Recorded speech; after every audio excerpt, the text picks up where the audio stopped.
Welcome to the EST Hangout. This is the EST Hangout, and today's guests are...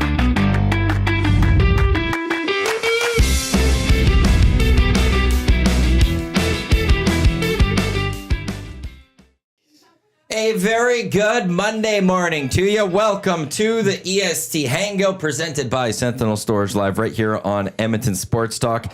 Your clear choice for Edmonton sports. Thank you to everyone for listening live on EdmontonSportsTalk.com, on TuneIn, on iHeartRadio, for those watching on YouTube as well. And anyone listening to this on podcast, wherever you get your podcast, we appreciate you as well. Matt Iwanyk, Tom Gazzola, Benny the Intern with you here on the Hangout today. Edmonton Sports Talk also proudly presented by Play Alberta. Download the app today or head to playalberta.ca. How's everyone doing after that weekend as the Oilers begin this week up 2-1 in their Western Conference Final Series? Incredible. How about that? How about that? No doubt here at EST. Never was. Where you went to which party did you go to on Friday? Friday I went to the In Arena. How was that? It was all right. Yeah, I not a rave review right there. He's being nice, because I talked to him on Saturday when we came here for Hello Hockey, and Benny was like, it's okay to let your heart out. No, it was more like, I'm not gonna sewer my buddy here, but he put us in the corner. He got us on the drink rail, which is nice. So there's space and I could rest my hands and stuff. But he got us in the corner where it was an in between of on the jumbotron, so it was hard to watch a little bit. I was but it was so good. It was just it's more I paid $20 for for a small thing of food and like a pop or something. What did I tell you? I know, I said, you talk to me, and we'll work something out. Okay, well, I might have to, yeah. As Matthew knows, there's a little bit of this. Yeah. I'll take care of it. Okay. Well, yeah, it was... For you, yes. Thank you. Others, no. No. Well... You're like a little brother. Did you go anywhere for yesterday? No, we had a couple of people on. Nate the Builder built a very nice deck in our home, so we had a good... it was plus 30 yesterday or whatever the hell it was. So Nate the Builder might be one non-Italian that I would probably trust. To build something or just in general? In general, yeah. Where are we going with here? To build something. Okay. I will say, that's a good point. With the time of the game and the weather yesterday, that was one of those games. As fortunate as I am to be in the rink, I kind of wish I could have watched that outside the rink. Because it was just so beautiful outside. It Was nice. Gorgeous. So nice outside. A moss pit would have been a fun, for that aspect, being able to watch the game while outside. Being in a backyard or something. Yeah. That's what makes this time of the year great. Yeah. Is that, you could bring your TV outside. And even if you weren't building a deck, you could just sit in your backyard, sun shining, watching a hockey game. I feel like yesterday at the moss pit was not Mortal Kombat. Thankfully. Yeah. Yeah. It was very pleasant. When I left there, I packed up all my gear, and I was just like, wow, it's 7:00 and it's very nice here. Keyword is yet. What's sorry? Keyword was yet. You have yet to see a video. There's the keyword. Yeah, oh, yes, yes. The other side of that, there's I think people were smart enough to maybe pace themselves more yesterday. Fantastic. Because if the game's at 6, 7, or 8, okay, well, the night's almost over.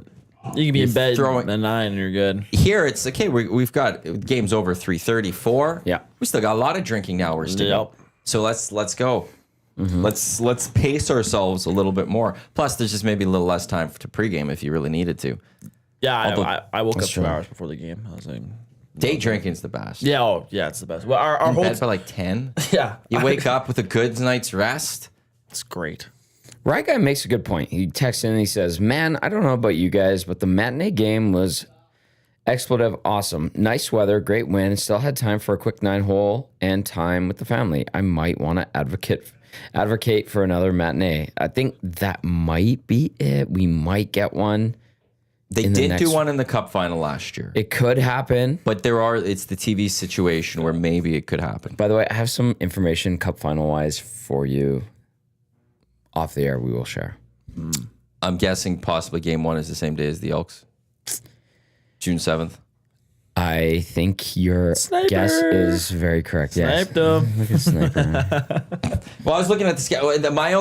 My thing is with the Cup final, if Panthers finish it off tonight and the Oilers finish things off on Thursday night, are they really going to wait a week and a half as a league?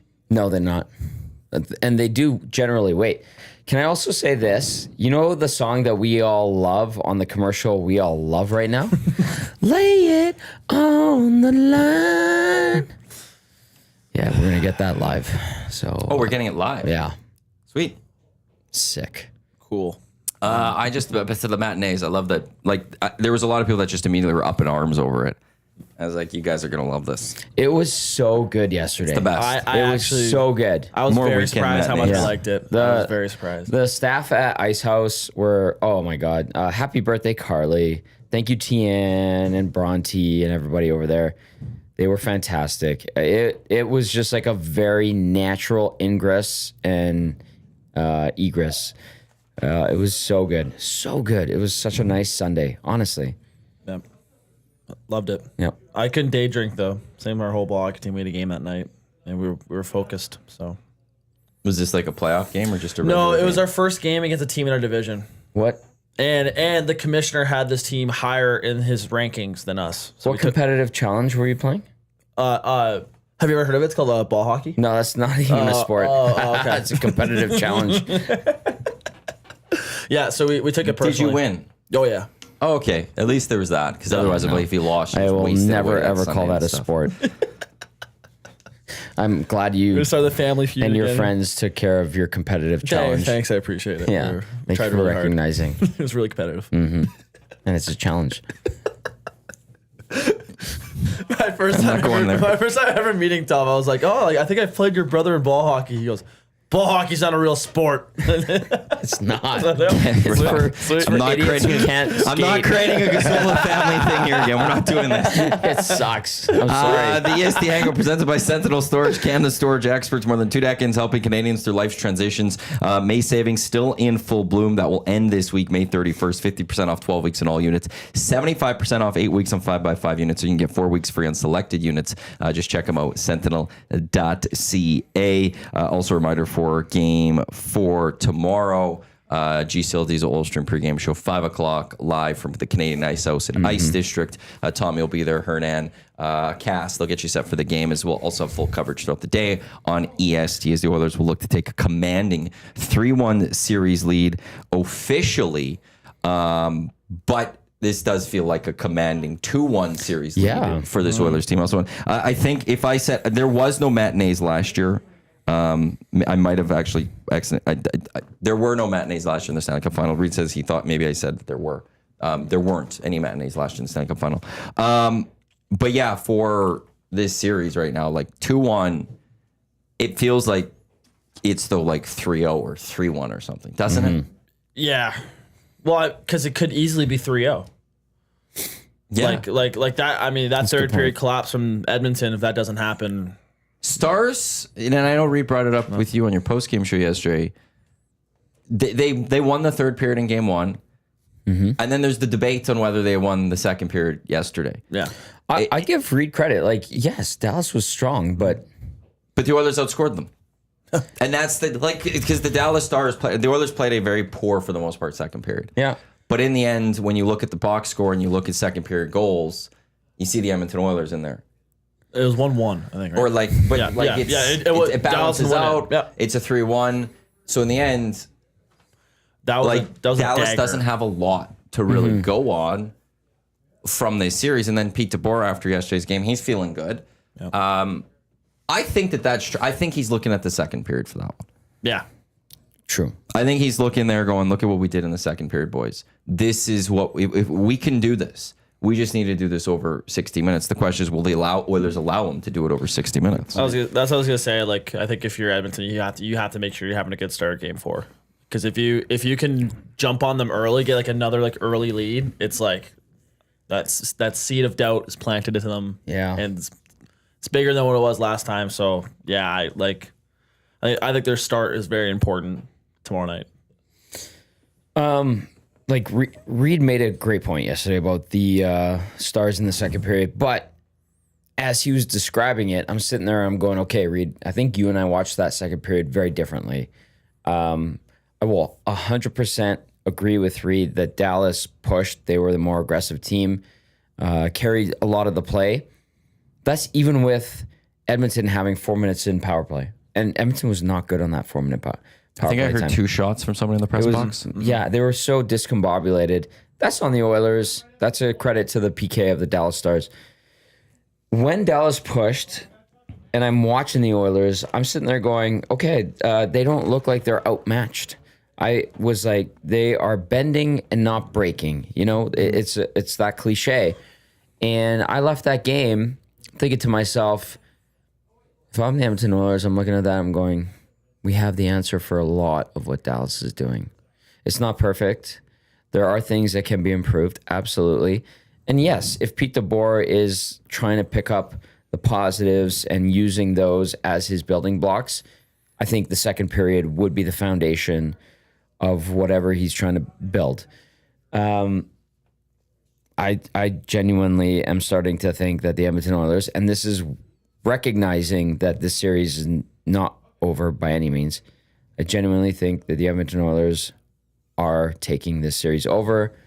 I use a boa constrictor reference. They're trying to, they're choking out the Dallas Stars. I just feel like with the way it's going, Matthew, I think Edmonton is going in for the kill here. By the way, this is Hangout Headlines brought to you by the Ranch Golf and Country Club. From premier conditions, top-notch facilities, unmatched value. Book your tee time today by visiting theranchgolf.com, one of the premier public golf facilities in the country, consistently rated as a top public course. As I said, theranchgolf.com. You can also book your tee time there as well. And then the other part to this series, too, is just the fact that, like, can Jake Onger really turn it around that much? Like he has it in him, but the Oilers have his number, and you could go. We could go from last year through 6 games. It was 6, right? Yeah. Yep. This year through 3 games, Jake Oettinger hasn't really much looked like the Jake Oettinger that is the backup goalie for Team USA. And I use that as a compliment. I know there was a chant about that. I like that chant from Oilers fan yesterday. That was good. But that is a crowded goaltending house. Yep. I think Oilers fans or Canadian fans would love to have that goaltending options for Team Canada, right? They have better goalies than we do. But for him to be in the conversation and part of that, like, this is a guy that can do it, but he hasn't done it in either of the conference finals against this team that they have his number. There was a sign that popped up. I saw it in the third period, and it was on the scoreboard. It said "Shaky Jakey." I think that's fair. Like he doesn't look shaky, but he lets in goals, like a large amount of goals. Like it's not like he looks there. It's chaos. No, it's not. But they just You're beat right. him clean. Yep. That Klingberg one he probably wants back. Yeah, but the game was over at that point. Yeah, that's that too. I also think you are right. I would think he probably doesn't want that and one to go on. McDavid's second one, like, it was a weird one because it's like he used Lindell as a good screen, but like that's a straight up just beat him clean. Like, obviously, I don't blame him for the second one. Like McDavid's first goal, I was like 3-on-1. I mean, Can what I? do you do? But If I suggested, I'm curious what our listeners and viewers would think. If I suggested that goal with 18.8 seconds left yesterday in the second period, because the text came in and said, in my eyes, until McDavid scored late in the second, the Stars were winning that period. I think that's a fair statement. 100%. I'm with you on that. Was that not a goal that the Oilers in the regular season would allow? That type of goal at that time? Yeah. Where they can't clear the zone and the guys are flying the zone looking for offense? That seemed like such a mid-season Oilers goal against. Yeah. But it was Or that's Edmonton one scoring it. that they let in the last few years in the closer series against the Kings, the Vegas. okay. Like in those series, like Yep. that was the Oilers when we would go back those seasons where they lost, and those would be things that we would look at. I think that's fair 100% too. right. Yeah. Like I was talking with Tom, I think was that Saturday, like after the show, like I just felt like the Oilers don't like they look so much more mature, especially this year. Like I feel like last year there was a lot of like playing with your food, like a lot of just like just not mature decisions that were made, and like that goal that McDavid scored, that was very immature of Dallas to allow that to happen. You had a pretty good period. That second period, probably it should have been probably a little like tie game, should have been probably 2-2, and then you're looking for offense at 18 seconds left.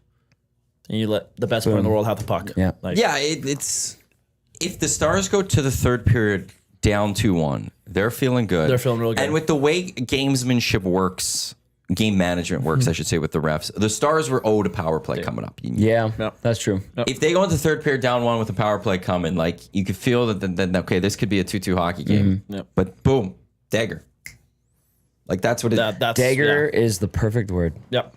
100%. Because now you go back deflated. Yep. Now you go to that locker room going, we put up such a good period, but now the debate could come up of who actually won that period. Yep. Whereas, if the Oilers don't score, we're sitting. The press box is saying afterwards, everyone's talking about the Oilers need to be better in the third period. That was not a good enough period. The Stars were really rolling. Yep. That's what the conversation would be. So credit to McDavid, credit to the Oilers. And like McDavid and Leon are turning it on kind of at that right point. They were getting that depth scoring. They didn't need, like, I'm not trying to say they weren't good through the first couple of rounds, but they weren't flying so above everyone else. Yes. Because they didn't need to. And even right now, they don't need to.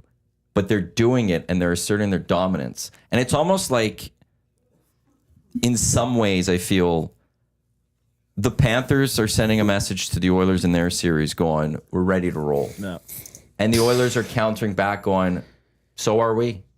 And they're sending messages to each other. I never thought of it like that. Yeah, that's because I like the Panthers. They're feeling like their foot's in already World War in II, their Matthew, cups in the Stanley Cup final. Yeah. They know that they're going. The Oilers now, I think, are at a point where they're feeling so good that now I'm not saying that they're intentionally doing this, but I think Bentley, there is a thing now that's being sent. There's So when warning shots are being sent to each in other. another life in World War II, you were a code breaker. That's basically what you're saying. And I'm infatuated with World War II documentaries. All right. And I'm going, whoa, this is taking on a new layer. That's beautiful. I think I think the Oilers are rolling. I think the Panthers are rolling. They're sending the messages to each other, saying, "Let's go. It's part 2." Panthers saying, "We'll do it again." To you. And the Oilers going, "We're not losing 3 straight to start a series again, so that's going to be ours." My friend was saying yesterday, if it is a rematch in the Cup final and the Oilers win this one, they need a best of 3 of Stanley Cup finals next year. The trilogy? Yeah, the trilogy. As young as you and your friends are, that is brilliant. Well, it's okay. one of those. If the Oilers were to, like, hypothetically, Oilers beat the Panthers in the Stanley Cup final, you need that rubber match. Yeah. We got it at the time. Eskimos Als 02, 03, 05. Yeah, They that's get a an good point. 04, but Als beat the Elks here. Yeah. Then Edmonton won and won in Regina against Montreal.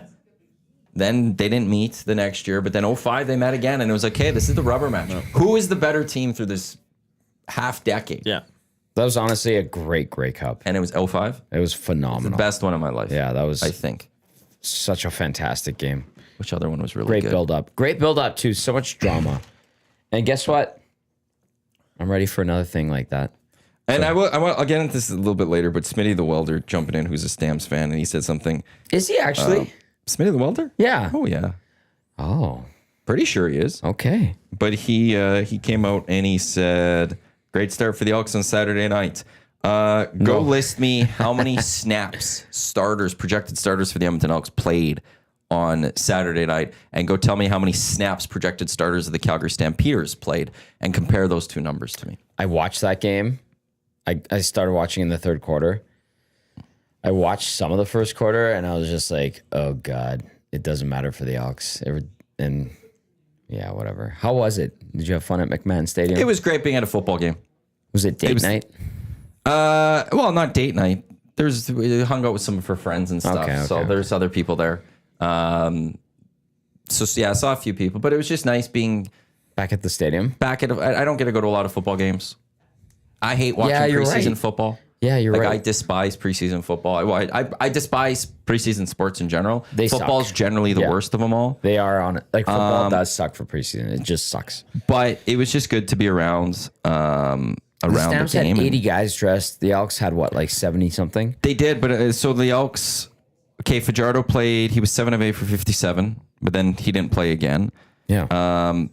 This can't be right. I'm just looking at the stats of that game. We'll get back to sorry. They had one rush the entire game by the quarterback. Did they not run the football? That doesn't seem right. I don't know. There was some running backs that got some stats in that game, so I don't know why. So the CFL stat page is down a little bit there. Yeah. But there were nothing. And then, like, Vernon Adams, he played well into the second quarter. Yeah.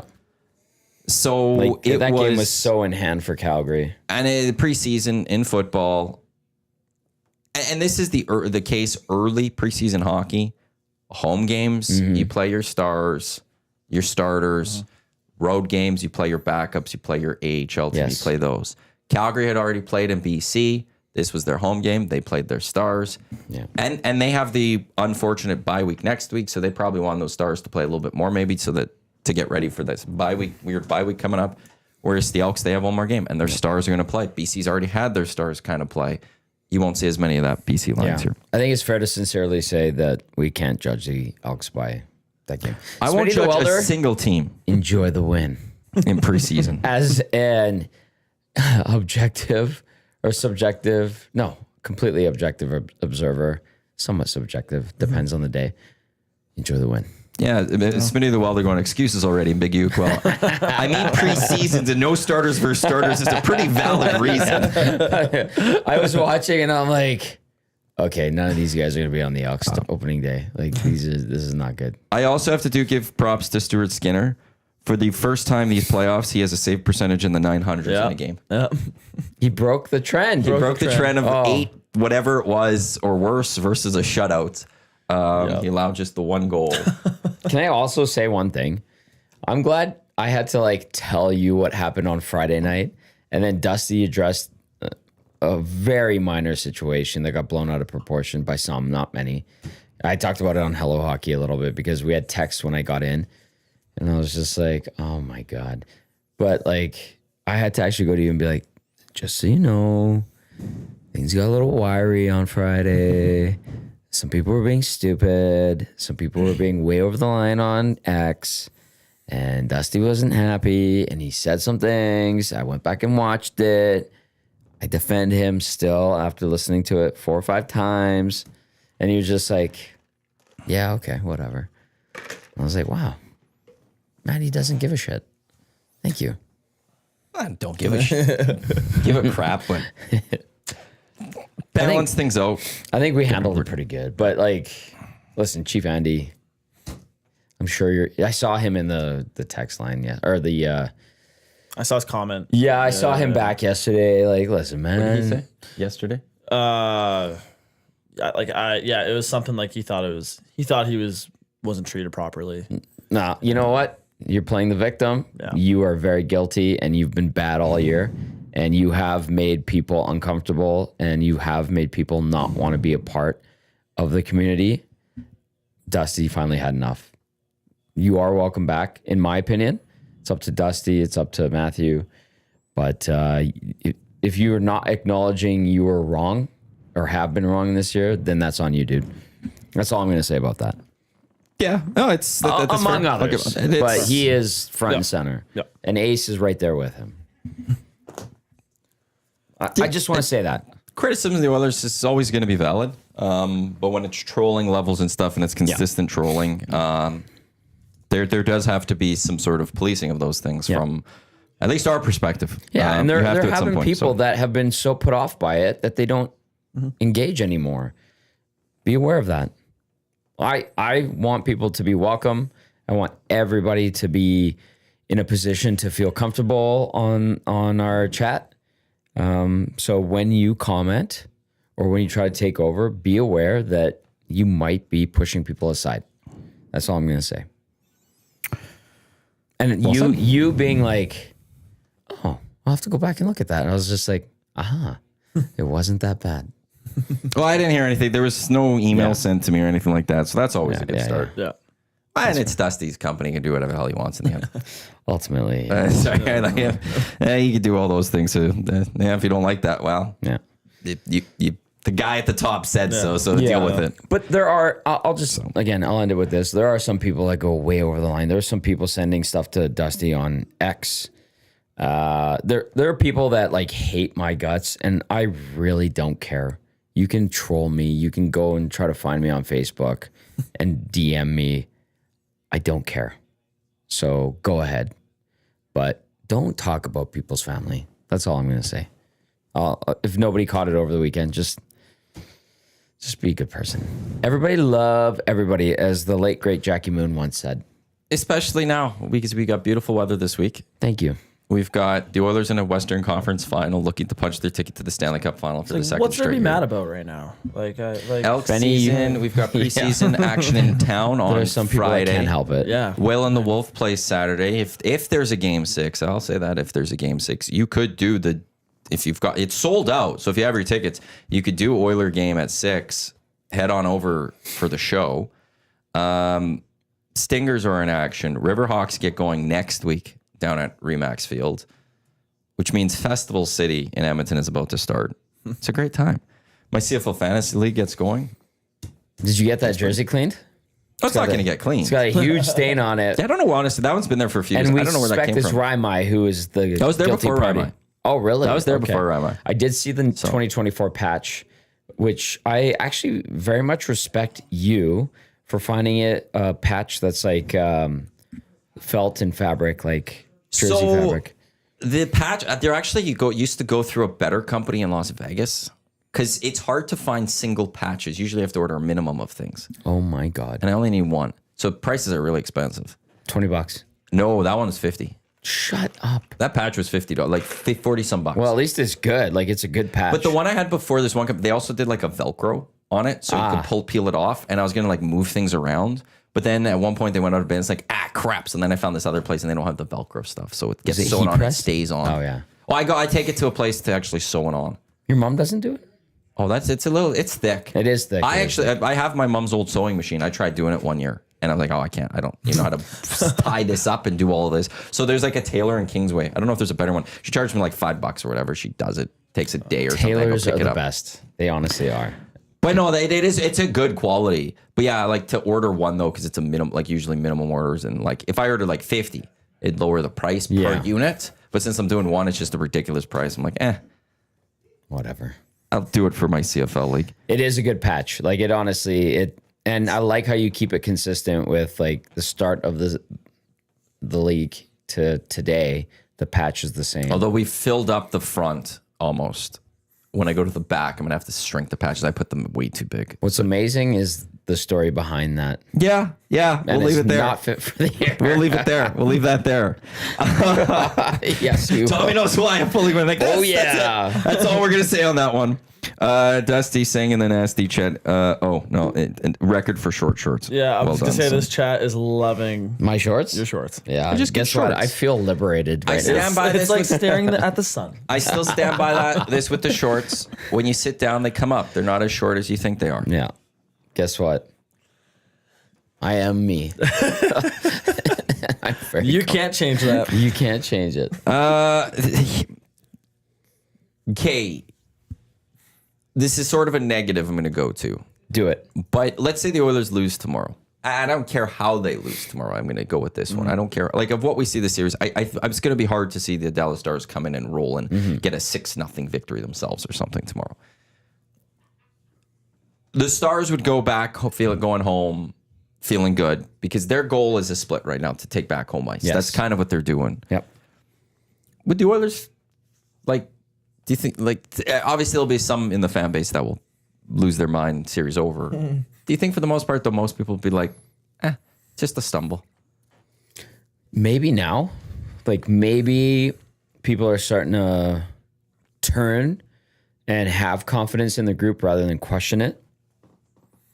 I think that's legitimate. Like, I feel like no matter what happens tomorrow, even though if the Oilers potentially lose home ice, I don't think they go to Dallas losing any sort of confidence. No, They've got swagger and they've earned it. Yeah, they've absolutely earned it. Like that's. I mean, they once again they could be up 3-0 right now if they if they don't. It's a 20 choke minutes. that third period. Yep. We're talking about 3-0 series lead, so they have every reason to be confident. Even if Dallas gives their A+ game tomorrow and beats them, okay, it's like you. Not a lot of people predicted this series to be short, but True. I'll stand by my 6-game prediction, but yeah, me too. if I countered with, do you guys get a feeling that this series kind of seems like the Eastern Conference final light? You know what I mean? Yes. Where There was a point yesterday I was wondering how were the Dallas Stars like? How did we? Because I'm adding myself into the camp of those people. Yeah. Go this Dallas Stars team just as going into the playoffs. We're so strong. yeah. What were we missing here? And now is it just injuries? Is it the banged up Jason Robertson, banged up Miro Heiskanen? Is that part of? Is that what we're going after here, or like? Because part of me is just like how are we viewing them so strongly? Well, I think it's a mix of, well, you look at net and Jake Ottinger's a great goalie, it seems like, against every other team. But I think I brought this point up on the Hangout last week or something where, like, if you look back, the Oilers figure out goalies. Like, it's very, very rare for a goalie to, like, be very, very good in a full playoff series against the Oilers. They figure them out eventually. So when people brought up, it's gonna be Jake Ottinger for the Oilers, for the Oilers, I don't think they should be scared about any goalie they play. They always figure them out. Yes. And then, to me, it's a similar roster last year, but you added Mikko Rantanen instead of like Joe Pavelski or something. And Rantanen hasn't been that great this series either. Like he's got Good what point. I think 2 points in the 3 games. Like he seems streaky because he started off the playoffs with like very subpar numbers, and then goes on that crazy tear, and then ever since then it's been kind of nothing from him, right? So like I think like if Rantanen wakes up, we're talking about a tough series, but how tough at that point? Yeah. Because again, it's even like when you going into this, like Dallas is top heavy. yeah. He gets going, okay, but he still could only play 20 some minutes a night. Yep. And the Oilers beat him 6-1 yesterday. If Rantanen has a great night, or a great afternoon, I should say, yesterday, what, 6-3, 6-4? That's and that's where I think you're right, Tommy, in feeling like this. The Stars aren't the Hurricanes bad in this, No. but the Oilers, like the Panthers, are flexing their muscles right now. And the Stars, like the Hurricanes, are kind of looking like, well, how did we get here? And maybe it's also just going into the Central. Yeah. I also I have a weird proposition. This isn't this is about a different team. If let's say the Oilers do win tomorrow night and then they win Thursday, that means they would have beat Dallas and Vegas both in 5. Does LA look at their team differently? I was out with LA people last night. Oh. No. The answer is no. Well, you can make the argument There are that, LA people here. They had the Oilers No. on the ropes. They're up 2-0. Yeah. If Byfield chips a puck out properly, they're up 3-1. That's going to be, if the Oilers go on and win the Stanley Cup, that's going to be the moment. Right? Like LA It could have was a very moment, won that series.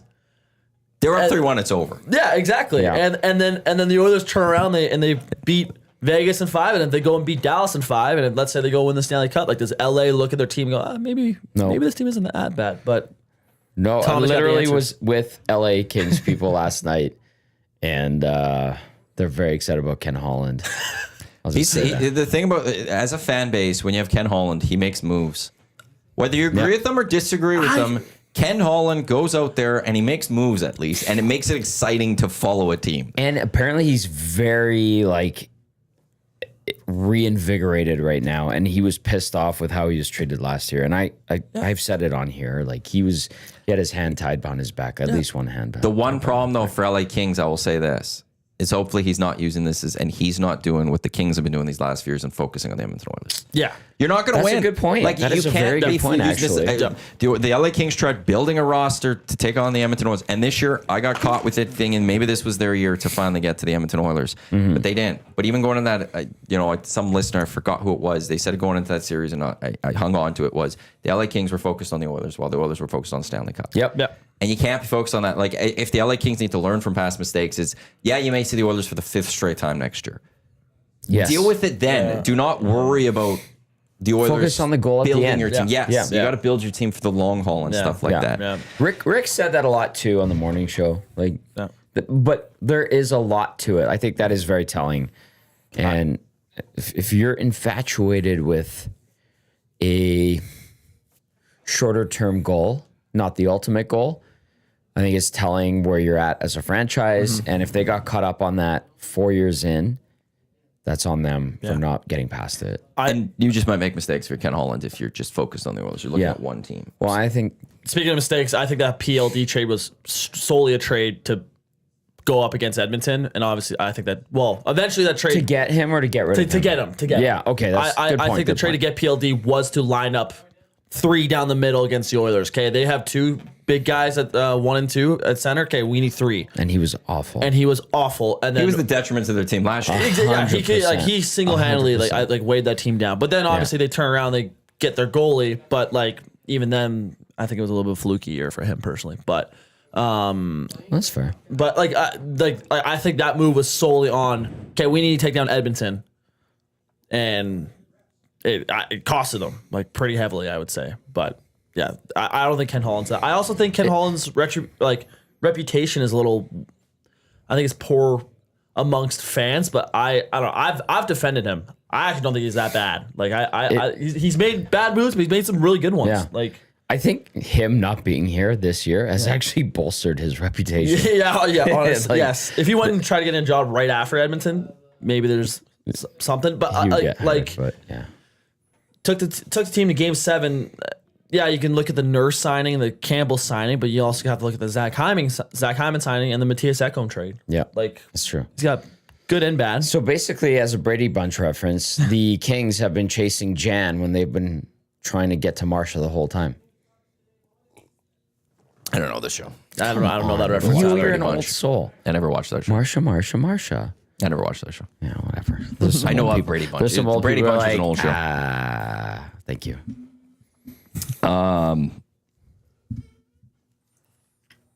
Yeah, no, I don't know that one. I'm just trying to think.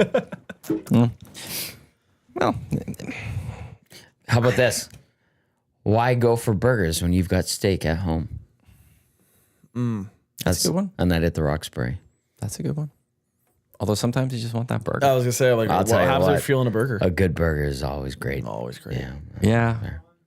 Those are both great. I will take either of those options. Why not do both? Yeah. Buy a burger and then come home and have a steak with it. Oh my. Yeah, no, it'll be interesting to see if the Panthers finish it off tonight, which I think will happen because the Hurricanes just can't seem to win a game in the conference finals. Jeez. Just like how focused then the Oilers will also be on in making sure they finish off as quickly as possible. Yeah. I also think I saw I think a video or something on Carolina, and I actually agree with him a little bit. This is it year, above average? No, I watch all of his videos, but I don't agree with his take. Yeah, the guy on above average he's a smells moron. like cabbage. No, but it was him saying that that Carolina their year to win the cup wasn't they didn't actually go all they went all out for Rantanen. But this was already kind of a retool year since they lost Pesci, Teravainen, Brady Shea. They lost a bunch of guys in that offseason, and they're going to have a bunch of cap space this year. This wasn't supposed to be a crazy year for them where all right, they're all in for a cup.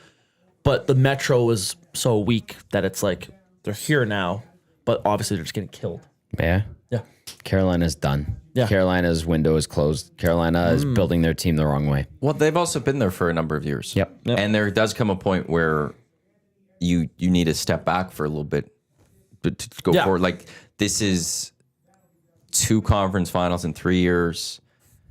I don't know. It seems like they were good a little bit prior to that. There was a couple years where you're going in thinking this was their year. Yep. And they don't have a Connor and a Leon. The Oilers, same thing. We could say that they've been in conference finals. They could be 3 of 4 years. Well, it's 3 of 4 years. But they have Connor and Leon still. Yeah. And they have Connor and Leon who are of really young ages still. That changes it. Carolina doesn't have that to me as I look at them. So I'm with you. Yeah. Even They're just done. I guess the only thing is, what do they do with that cap space this offseason? And that's what we'd have to go see. We talked about that on Hell It Hockey. can be a great offseason for free agencies, or there's a few names that are out there, but also we'll see if any of them get signed up. What are they going to go sign Mitch Marner? If they did, Matthew, Marner? I don't think that would be the right guy for the Carolina 100%. Hurricanes. He's not the right guy. I don't think anyone... Hypothetical. 100%. Yeah. If you're any team that's looking at Mitch Marner right now, I don't think you could sit there and be well, this is a playoff beast performer. This guy's going to help us in the regular season. hopefully we could be the reason he turns it around in the playoffs. But He you had can't an feel okay confident playoffs. that he's a playoff guy. Yep. Yep. Do you know what they lack, Tommy? Piss and vinegar, man. Well, we had a different word for it in hockey. What was it? Dog. A dog. They are missing dogs. Yeah, you're right. Like they don't have a whole lot of them. No, So- that's a great reference, and you're right, Benny. Like we did talk about that, and you know who brought it up yesterday? Joaquin and Hernan talking about you need dogs to play. You need guys that'll muck it up. Yep. Canes don't have dogs. Actually, with the concern if Connor Brown can't continue with the Oilers this rest of the series, is that a concern right now? Like in terms of the overall success of the team, obviously concerned for Connor Brown, but Yeah. Overall success, no. Short term, yes.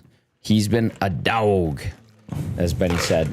But you got one waiting in the pen in Victor Arvidsson that I think is ready to be shot out I was of a gonna say cannon. like, he better be motivated. Yeah, like he's ready to chase a tennis ball about 100 yards. Yeah. No, and bring it exactly. back to you with a wagging tail. I also I wonder. I know a lot of people brought up is this the time now to go 11-7 if Ekholm is ready? I don't think Ekholm. I'm gonna follow up, but you guys do not feel Ekholm is ready, and the way Chris Knobloch has been dismissing it is making me feel secure in what I said 2 weeks ago. That I said weeks at best, and Yeah. and I said it to the guys last night. I said, do you put in a Matthias Ekholm who's at 50% at best instead of a Troy Stetcher? Or do you go 11-7 with a 50% Matthias Ekholm? And people are like, well, protect him. Only play him in certain situations.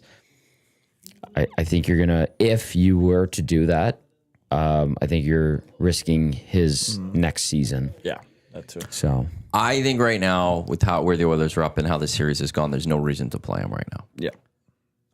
Even if the series is 2-2 going back to Dallas, I at this moment, if I'm the Oilers, if the Dallas Stars are at 3 wins in this series, then I would consider, do we need to bring Matthias Ekholm into this? Because that would either be a 3-2 series because they've rattled off a bunch of wins, or it's a 3-3 series type of thing. yeah, I think at this moment, there's no reason get rest Matthias, and if we can use it in the Stanley Cup final, let's save you for then. sure. If he's feeling like I can get going, it's almost like, well, things are going well. Yeah. There's no need to get you in the lineup, Matthias. Like hold off. And he wants to. Yeah, and it'd be like, hey, but do you want to be in the Stanley Cup final? Hey, how about we wait until that, or if this series right now we look good. Right now, Matthias, hey, we're winning hockey games. We should beat this team without you. Yep. How about hold still? Troy Stetcher's been great. That's where I would be if I was the Edmonton. So if I heard Matthias Ekholm was going to be playing tomorrow, I'd be very disappointed in the Oilers actually on that one. Yeah. Me too. Seriously. I want to get to this text via the Paris Jewelers inbox. It's from Brock. It says Carolina's quote unquote expected dogs per 60 is not good. good text, Brock. That is pretty good. I know James and Al probably, if he's listening or watching, would be like, oh, because they're the ones that give me the gears with the numbers. Mr. Gerbic going, Ekholm needs games before the final round. I'm not. There's nothing to give him. I'm not risking losing momentum in this series just to get him games to be ready for the Stanley Cup Finals. Yeah. If he's good to play hockey, then he's going to have to deal with it once it gets to a Cup Final. If they feel like he can get in, outside of that, I'm not risking messing with this lineup. Yeah. If I'm the Oilers, just to get him in, just to be like, well, we need to get him now, because now you're also sending him in your mind, what you as fully as a team, you can't presume that you will be in the Cup Final. The series is not over, and on top of that, though, it's not like, I know it's different game to practice, but he's been on the ice. Like it's not like he hasn't touched the ice in a while. Like needs shifts. Like he's been out there in line rushes and stuff, and it's just not worth risking a long term, even longer term injury. It's almost why, even if he says he's good to go for a Stanley Cup Final with the way the Oilers are rolling, I'd almost sit there and be like, we're not doing it. He will say he's good to go. I guarantee it. But if the doctors are sitting, it's up to the doctors too. And if the doctors are telling Chris Knobloch, it's not. He's at 65%. Chris, he's at 70%. He's saying he's better, but look, it's just not there fully. Yeah.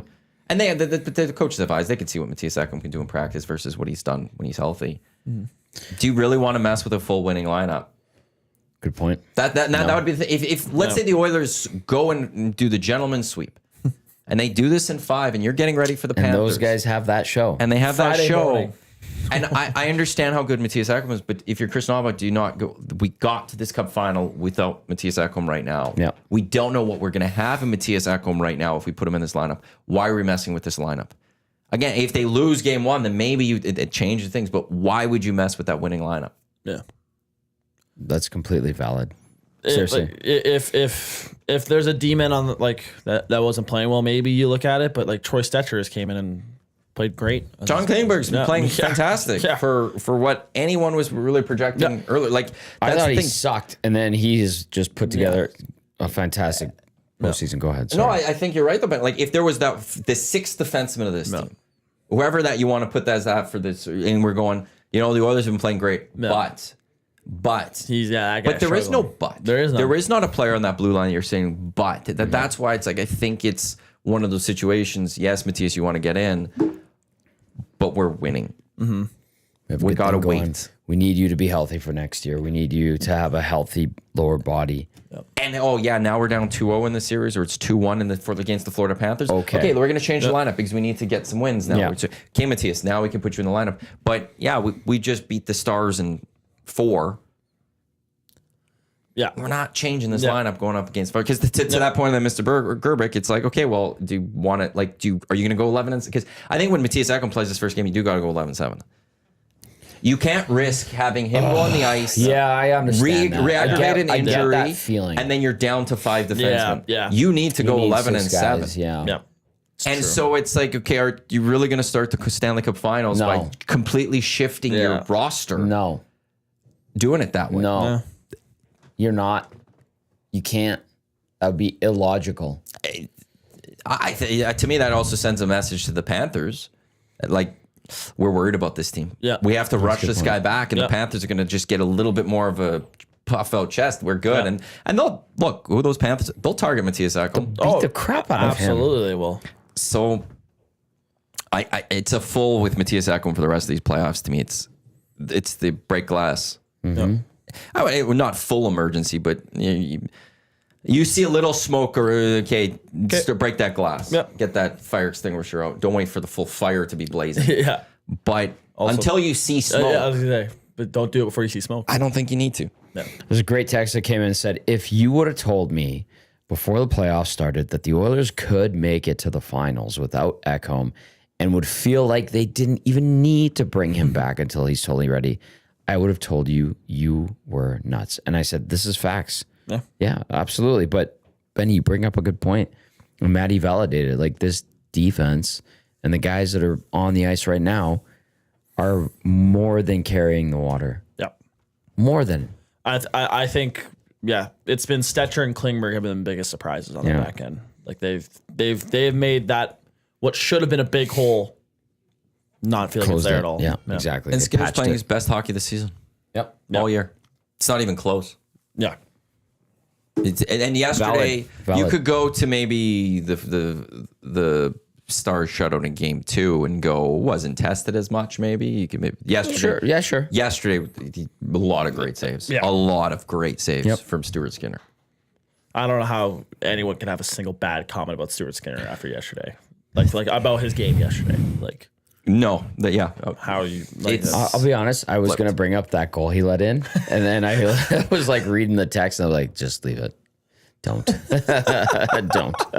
Yeah, that's I was going to go there, and I'm like, someone's gonna no. I will Just say leave this it. right now with where Stuart Skinner is playing, he is playing himself back into the conversation for next Olympics or for the Olympics. Yeah. Yeah, probably. I He call needs this to be going. He needs to be. If this team goes to a cup final and he's there again and he's competitive again, like again, I'll go, last year game 1. How many? What was the final score? in game 1 3-0. 0 goals on the other side though. Yeah. So it's not all. Seriously, he in 3 of the 4 losses, the Oilers scored 1 goal Yeah. or less. Yeah.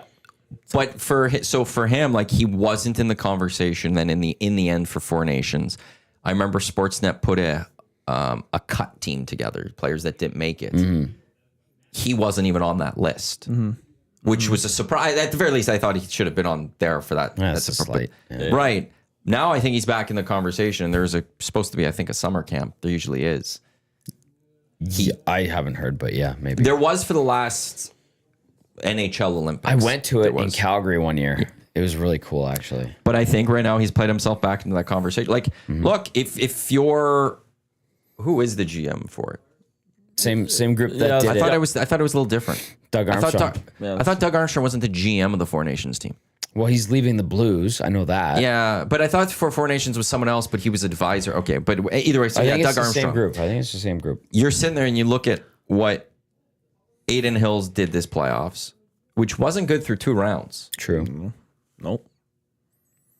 You look at Stuart Skinner, and right now you're like, hey, well, Sam Montembeault is fine, but like, are you putting Logan Thompson ahead of these Jordan guys? Binnington has to be there. I think He he's a is starter, your game probably. one starter. Yeah. I don't think there is any question. He deserves that based on what he did with Four Nations. There is no question. He could have a poor start to next season. He deserves game 1 of the Olympics next year. Yep. The other 2 spots are completely open. I on Hello Hockey a little while ago after Four Nations I said my predictions. I have it right here. You keep. Look at that. It's in my notes. Predictions for You're the roster? very good. Yep. What do you have for goaltending? See what we have? Hill, Skinner, Binnington. I had Hill there more just like as courtesy. Well, he does have the ring. Yeah.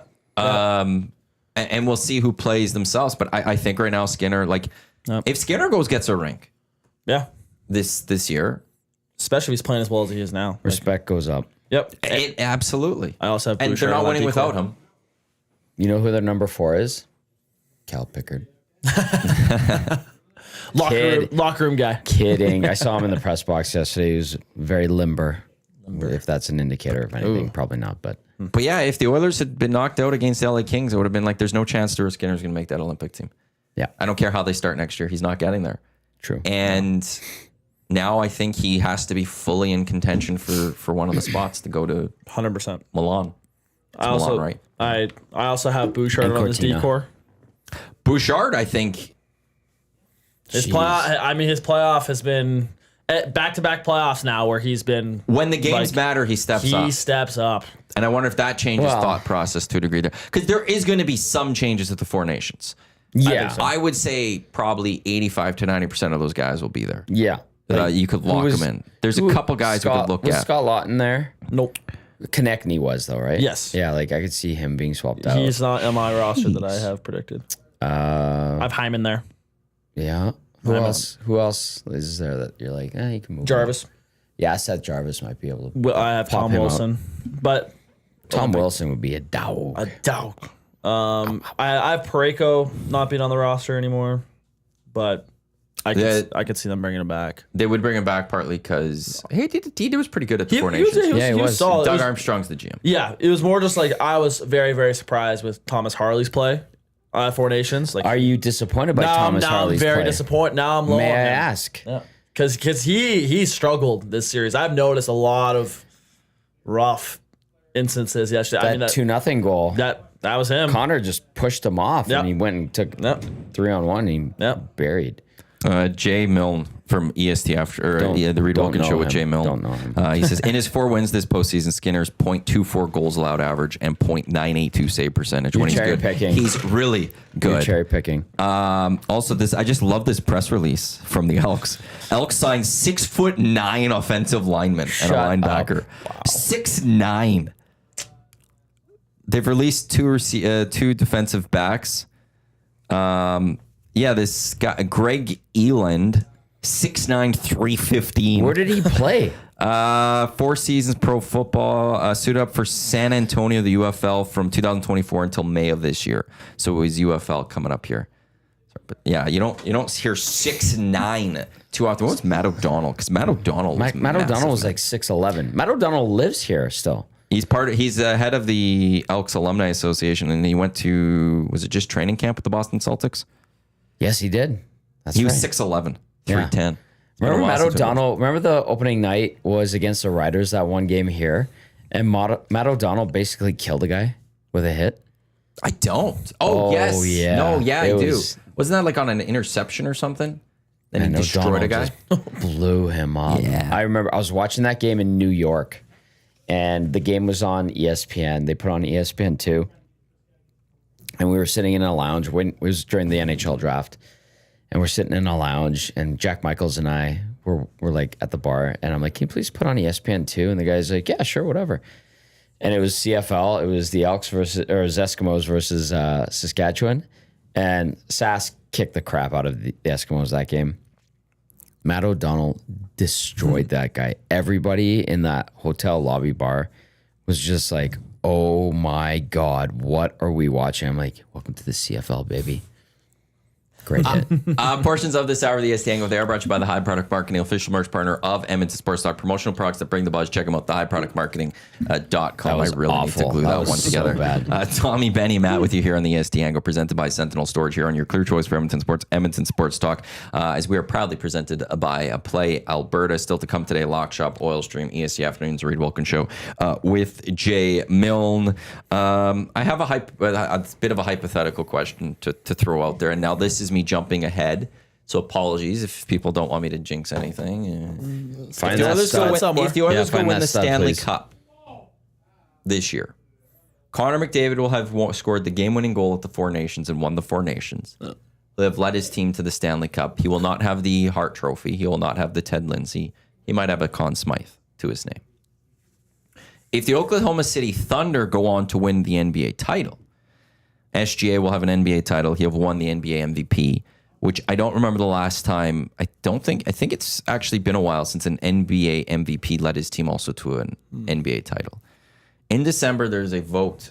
Northern Star Award, I believe it is. Top Canadian Athlete of the Year. Who do you think has the edge? Because hockey generally gets, I don't want to say disrespected. They get pushed aside because they get accolades and everything. So it's a great award that does celebrate other Canadian athletes in that way. I would be I think the fact that Connor doesn't have a Hart or a Ted Lindsay for this year. No. I wonder where that vote would go. Who had the better year? I'm partial to SGA. Are you? I'm surprised by you saying that. I just figure in Edmonton we'll hear a lot of I think the Nest chat will go a lot of McDavid right now. Yeah, rightfully so. But because the other part, Connor also brings the cup back to Canada in this. That's the other part of this narrative. That'd be huge. That comes into this. When you first started your hypothetical, I thought you were gonna ask us your cup order of who gets past the cup in the Oilers, but I was like, whoa. But well, the only thing I wonder about that, does it go to Leon or Nuge first? That's me and my friend had this debate yesterday. But I wonder if there's a respect for Nuge being the longstanding Oiler that he gets it first. If not, he gets it second. They love him. Don't get me wrong, but it'll go to Leon. It'll go dry. Yeah, it'll go dry. But no, that's where it's that's a tough one. We once had a tie. Really? Yes, it was a couple of years ago. I think Davies and Duvernay Tardif, the offensive lineman from KC. Yeah, the doctor. I think they split it that year. Interesting. I don't know where that vote would go that year because. Do you look at it this way? You know how we talk about not sympathy votes, but we get tired voter of bias. Voter bias. Yeah. Voter fatigue is voter fatigue. Yes, that's the correct term. I think people would push it towards SGA if that situation arose. Yeah. Because Connor gets a lot of credit, a lot of that. And I'm okay with that. Honestly, that's one where I'm just like, yes, please tell Canadian youth and kids, boys and girls, that basketball is a path that you can achieve. Yep. You can go down that path and achieve superstardom. WNBA, NBA, you can get a scholarship, you can play U Sport, you can play NCAA. I think that would be more impactful. For Connor McDavid to win that, I think would be less relevant. The thing is, so Connor deserves it at some point. Sure. Because he has been, if we're talking about our top athletes. Here's the one thing, SJ's won it. Oh, actually, 2023 he won it. I went to double check because I thought about it. He did win in 2023, which means I want this one. I feel like because of that now that it'll go to McDavid then. Yeah, but does SGA have a wife that just opened up the It spot in downtown of a major city? And apparently there's a furniture shop above it too, like a curated furniture shop to buy high end luxury furniture. Well, I do want to go see this place. A home expert. I'm just kidding. I really. I think I would give it to SGA. I also think do you think they factor in international importance because if you're thinking Canada, like a Canadian, like who's the best player It's for not Canada. about representing Canada. Yeah, It's yeah. who had the best season that is a Canadian. I just wonder and if- Olympic years, often it goes to an Olympian. Okay. They look at the Olympians Yeah. and like Summer McIntosh won. If you go, I think, in the history and you go find the Olympic years, Yeah. you're going to find a lot of Olympians or somebody who did great things at the Olympics. And that's where I view like next year, if the Oilers won the cup, or actually, I haven't even the Oilers not winning the cup. McDavid has a great year, but they win an Olympic gold. I think he goes into finishing off 26 as the favorite because of that. Yes. Because he did something at the Olympics as well. Gotcha. Right. But this year, he wins the cup. Yeah. And SGA's got it. Yeah. Like that to me right now, the potential debate that could come. Now, OKC needs to still go win their Western Conference final and then go win the NBA title. And Connor needs to go finish off the Western Conference final and win the NHL Stanley Cup. But that's where the debate to me become like, if Connor had heart, I think this isn't even close. Yep. Connor's winning it. Yep. Okay. But I'd be fascinated for that debate. I just wonder if they really value that goal in the Four Nations, especially with like the stakes and everything. Like Connor McDavid's goal took down the United States and like put Canada as like after all the crazy politics stuff. What's the and political? everything, How politically charged that Yeah. game was? Yeah. like with how big that game was for Canada, and Connor McDavid was the one to score it. Like, I wonder if that gets him some more points. Benny, that's a good point. Like, You might be right.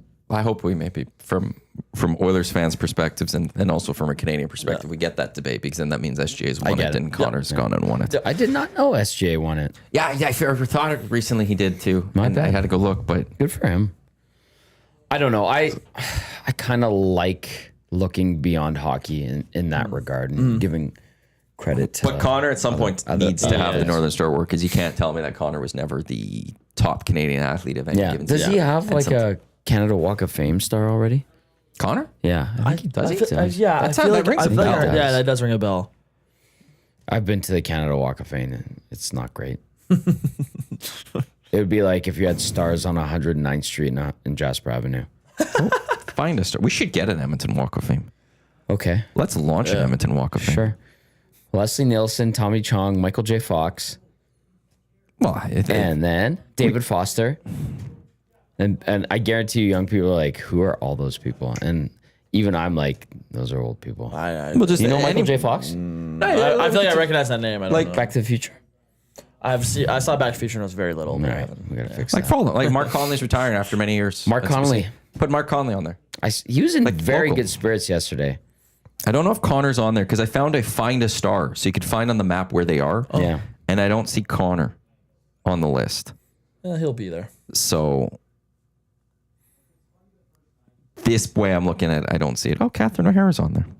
Catherine O'Hara is fantastic. Oh, Nathan Fillion, says Jeffy. Yes, he's great. I met him at the Y2K when it flipped from 1999 to 2000 at the Italian Cultural Center.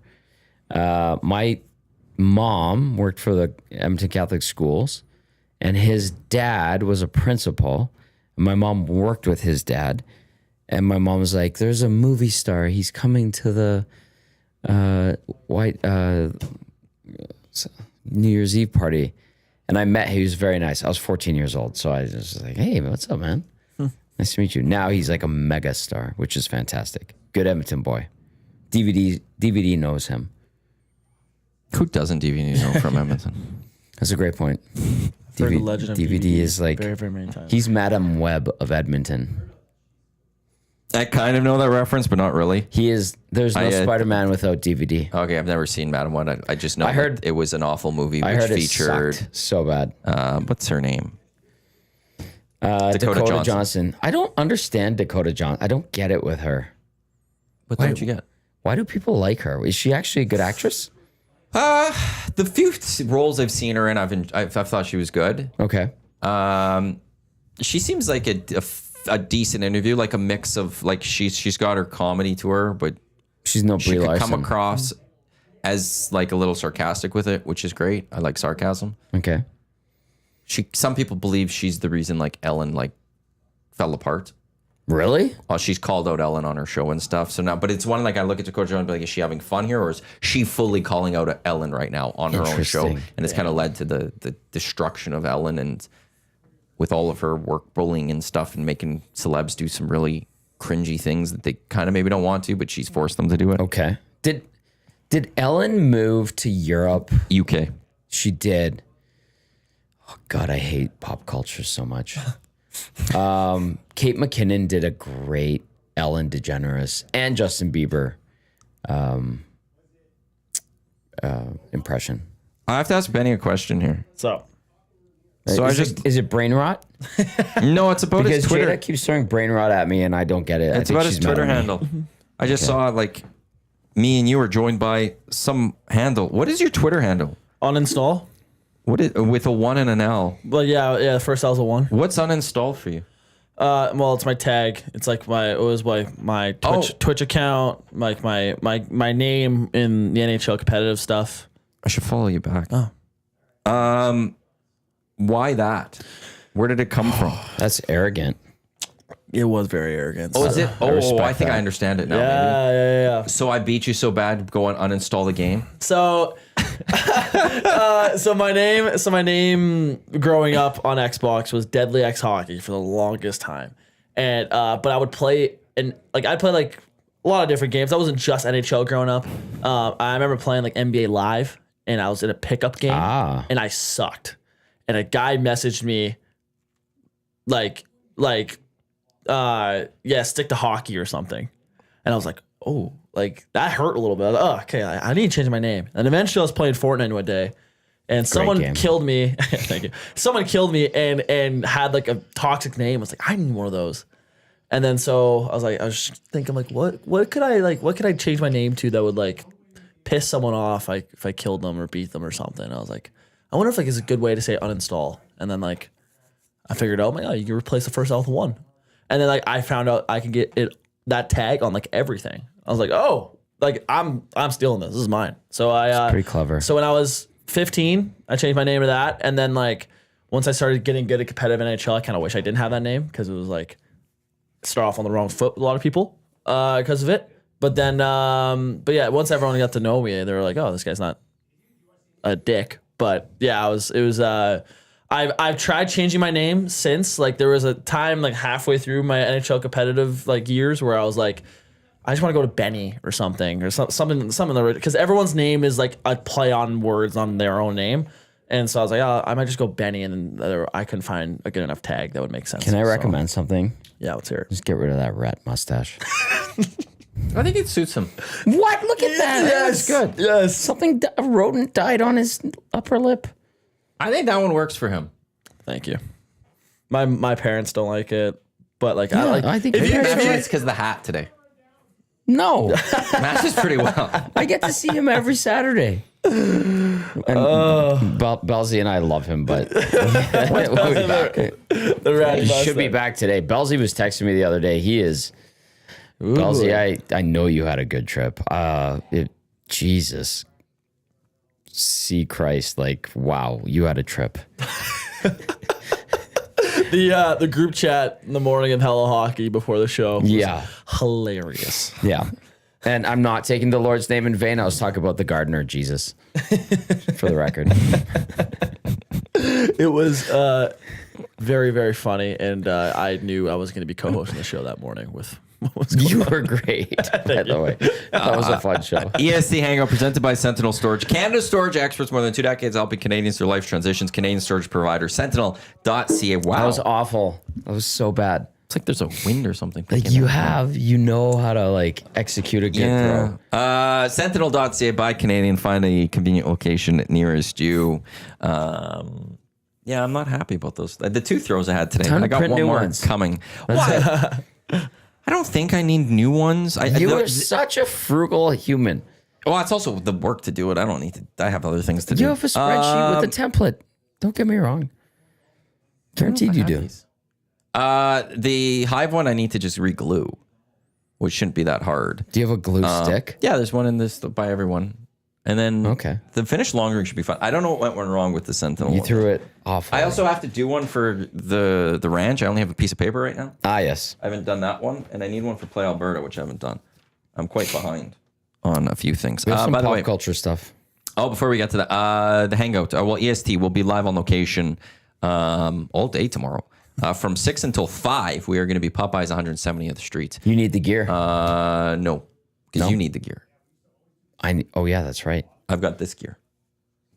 Okay, we'll talk about that off. We're all on location. Yeah. That's so right. I'll give this stuff. 'Kay. Dusty could take 'Kay. it, and then Jay or Reed will have to drop it off so I 'Kay. can use it for the hangout the next day. Gotcha. So yeah, no, like it's, and then we've got those lights. I'll use the I secondary like lights. this. I do not like the way you fixed the lights, though. There are backup lights now. Yeah, I know, but like you were a I took busybody tape, there. and now they can't fall.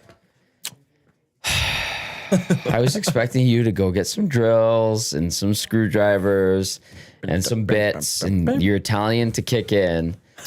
Nah, there's some. No, I was your trying to look at what's Ukrainian wrong. was shining like justice. I don't know why it won't tighten. Like the one thing I need like pliers maybe to tighten it and get it closer. But My this is no-no just would easier. fix it. Just God- I taped God it. It rest won't his fall soul. down now. I did that with this mic here.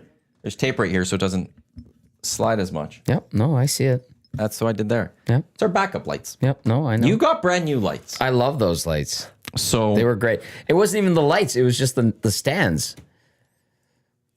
It's good. We need so you extra got gear. well, the lights have the wire showing. I should actually electric tape that one. Yeah, that's true. Yeah, the boys could take those ones. I'll tell you what, the box for the lights is not going to last for both. Those things are going to get destroyed. Also, you did not leave me with the road internet connection. You thing. took it. Well, you I don't have brought it here, Yeah. and it's just sitting in my room. I don't. Oh, yeah, I recognize that. Yeah, but why didn't you take it? I didn't know I was supposed to go into your office. Well, why that did you says bring it? do No, not but why disturb. did you bring it to me in the first So you place? could fix it. What is it needs to be fixed? Nothing needs to be fixed. You didn't say anything needed to be fixed. I said I need the lights. Bring me the lights and I'll switch the lights around. And you brought me all that stuff and I gave you new lights and I just left that sitting there because I didn't know if you needed it or not. You know what? It's your fault. I don't know how it's my fault. Except we'll need that one tomorrow. Okay. I just wish you're right. We were just fine without it. I just wish I saw a little bit of Paisan come out in you and you like got a screwdriver out and like fixed the lights like an old Italian man. But you didn't. You went Ukrainian and you're like, I'm going to put tape on this. And I was like, I have to leave. I have to leave. The no-no in me was very upset. Well, I got it done. We don't have the tools there. All my tools are at home. When my no-no used to go, Babisha, and he would yell and go outside, I had that moment. I looked at you and I was like, oh my God. Let the Italian please come through. If you go to the Popeyes tomorrow, you'll see my handiwork when it comes to those lights. Awful. I'm not going to say it's Functional. functional. There's the word. It's functional. That's all that matters to me. Is they're things functional. Again, they're going to be our backup lights now. Secondary that's lights. true. Yeah. The person, you know, I just we don't wanted to need say them. that. You've got the good ones now. You've got a brand new set. They're awesome. So- thank you, Matthew. I appreciate that very much. You're glowing. Yes, they're. That's I did take a one little. brain I did reference. have a screwdriver at one point to try to look at things, and it didn't work. If only we had a toolkit. Yeah, that would be a thing. Well, we don't really. No one really needs it. I feel like Jay Milne's gonna come in with a toolkit. Today. I have a drill set that I've. Oh, we don't even need it. We just need like a bit and a screwdriver. Yeah, yes. I've had like whenever things happen, I just bring in my tools and do stuff here. I also have tools. But it's like I have my own tools. Why do we need our tools when we need something big? I could just bring it the next day and we're good. I don't know. That's a good point. That's why again, Anyway, there's the anyway. cheapness out of me. The official drink of the EST Hangout. It is the Finnish long drink. Legend of 1952. A drink unlike any other sparkling refreshment, real liquor. Longdrink.com/Canada. Yeah, that was an awful throw again. Am I just losing it? Longdrink.com/Canada. Find a postal code or liquor store nearest you to find where the long drink is in stock. It's delicious. I still haven't had one outside. This is the week for a long drink. Yes, it is. This is the week. I'm going to actually go get some, sit on my balcony, have some long drinks with that sunshine. Come to my balcony. Mine's better. You do have a better balcony than me. But you can't come up to mine because you're too afraid of heights. Yeah, I actually am. I genuinely am afraid. You are on the 25th floor, dude. Like it's, I get freaked out. I really do. I gotta clean my balcony. You're not like a roller coaster guy. You can't do heights. I can do that because it's like a mental Okay. thing. Like if I'm harnessed in, I have the security of knowing. Like falling scares me. I remember we had an unsanctioned event and we ended it at Matthews, before 1260 got shut down. And Dusty was incredibly inebriated with Yukon Jack and Eric and myself and him. And Dusty was like having a Ryan Coke, and he was like leaning on the railing of the balcony. Yeah. And I'm like, okay, so if he starts to teeter over, I'm going to grab him. I'm going to grab Matthew's door and I will save him. Otherwise, I'm very afraid. And I got so nervous that I actually had to go inside. Wow. Yeah, I think about those things. It scares the living crap out of me. I'm not the biggest with heights. I'll live, but not like it depends. Like, I don't know. I think I'd be fine on a balcony on the 25th floor, but it's more like no, very, very, very high. tall things.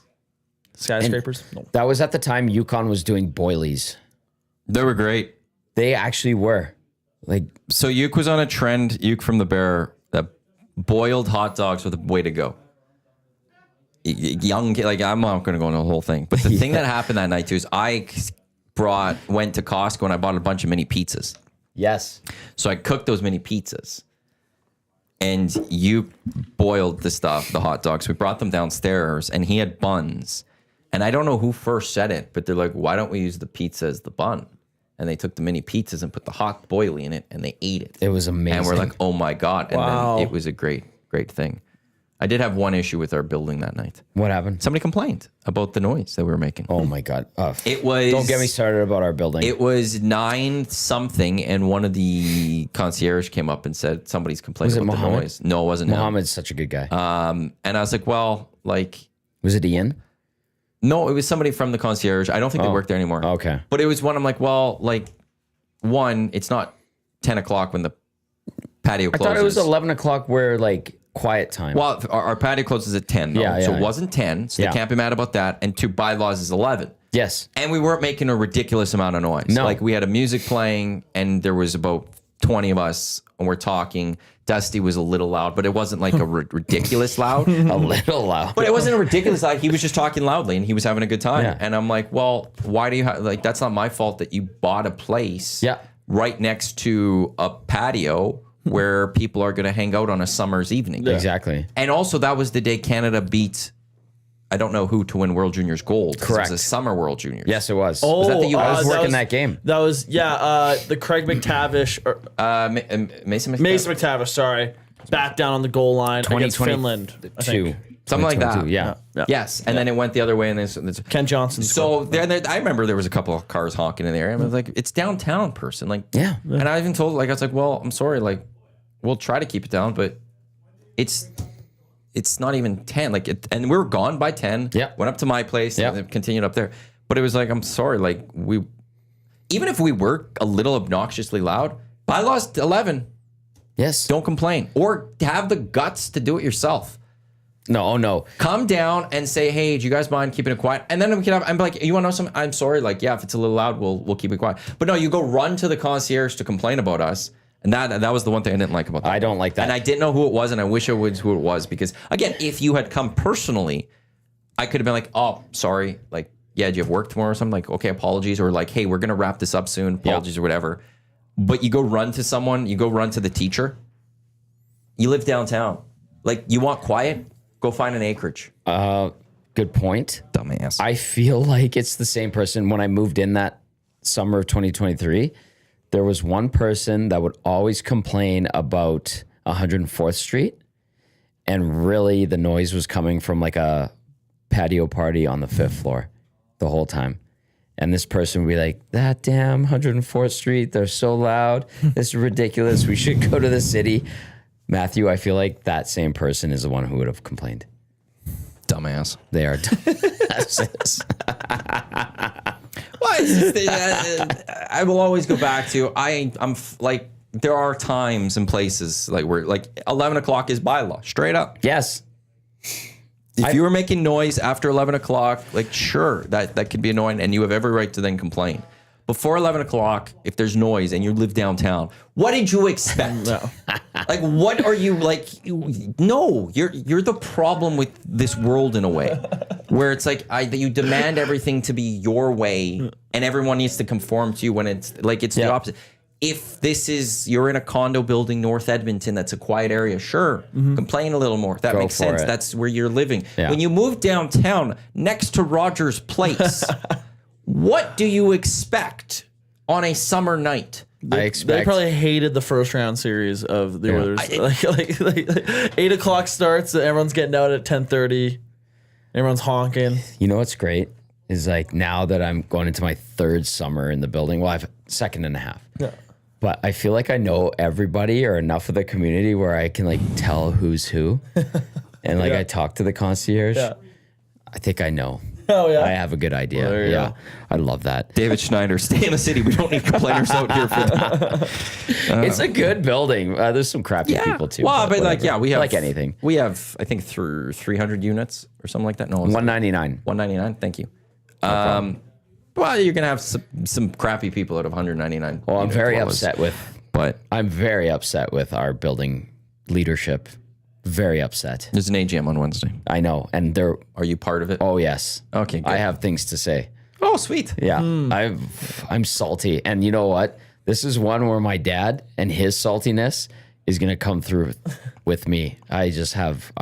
I'm gonna go all Wolverine on this. Perfect. I'm just gonna sit quiet. My dad will No be there. way. My As dad's if you're gonna gonna be sit through this. I don't like. It's enough people are gonna be frustrated. Yeah. That I like. Yeah. There's a little chat usually, and I'll like second things. Oh, and I've stuff. seen chats like. But it's one like as there'll be enough people complaining. I don't need to extend my night. I'm My gonna. dad will gladly do that, and if you're in there and your Oh, dad's yeah. in there, you guys could like. It's one. I don't need to do it a little more, just because like I don't want this to go 5 hours. I'm going to shred. I'm going to shred the idiots who made decisions for being so stupid.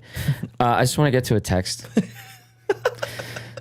Jerry says, sounds like me when it comes to like practicality. Jerry and Handyman aren't related.